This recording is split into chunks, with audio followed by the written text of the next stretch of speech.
Assalomu alaykum umrachilar. Biz 16.07.2026 yil bu Hazaras bozorga keldik. Hozir tarvuz qovullari bahosini bilib beraman. Yaxshi birlik basqiting. Assalomu alaykum. Tarvuzlar necha so'm bo'ldi bular? Tarvuzlar 2000 so'mdan bo'ldi. 2000 so'mmi? To'g'ri keladigan bahosi 2000 ga qang. Tushib berasizmi? Ko'proq olaman. Ha, 18 ga beradi. Assalomu alaykum. Tarvuzlar necha so'm bo'ldi? 2,5 kilo. Kaç berasizlar? Ko'proq olaman. Yaxshi, rahmat. Assalomu alaykum aka. Tarvuzlar necha so'm bo'ladi? 200. Gelişip berasizlar, ko'proq olaman. Assalomu alaykum. Tarvuzlar necha so'm bo'ldi bular? Ana shu bola bilan gaplash. Tarvuz necha so'm? 2000 so'm, 2200. Aka tarvuzlar necha so'm? 2200. Pishgan chiqdi degan oldilar. Assalomu alaykum. Assalomu alaykum. Assalomu alaykum.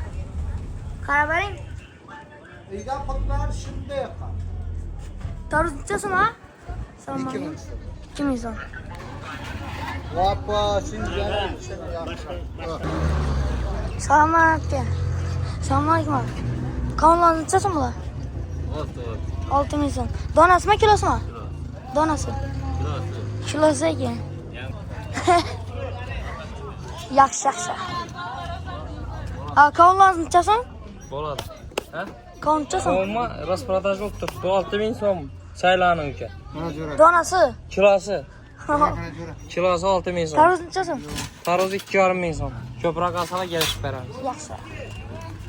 Surxondaryo bugun chiqarasanmi? Birinchikada. Geshi necha so'm? Yana 2 yo'q.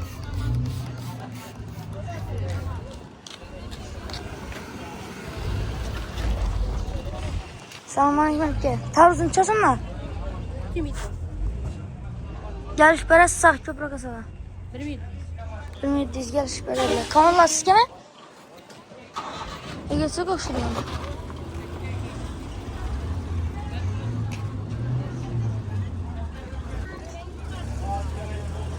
Assalomu alaykum aka. Assalomu alaykum.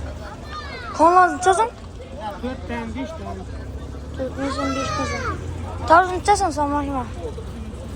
2300. Ko'proq olaman, gelishib berasizlar. Alloh.